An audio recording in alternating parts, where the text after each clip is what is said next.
Софтуерният университет е най-мащабното учебно заведение, което дава професия и работа на хиляди млади хора, подготвя ги за работа в софтуерната индустрия, произвежда програмисти, най-търсената професия в света общо взето се очертава да бъде.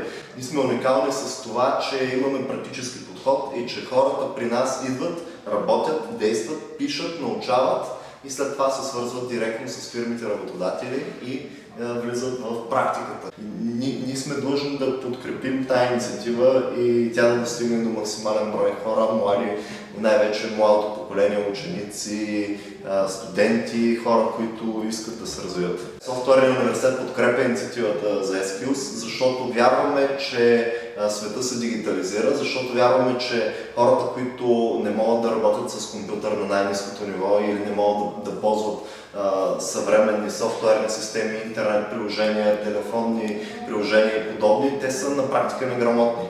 Ако нямаш дигитални умения, ти си все едно в едно село живееш без ток. Ние смятаме, че трябва на младите хора да им подадем ръка, за да могат те да освоят тия знания и умения, да бъдат по-ефективни в работата си, в развитието си, в ученето си, във всичко, което правят с живота си и всъщност да бъдат по-добре реализирани. На хората, които искат да се развият, им пожелавам да следват мечтите си, да търсят пътя си и да действат. Нещата не стават с чакане, стават с действане.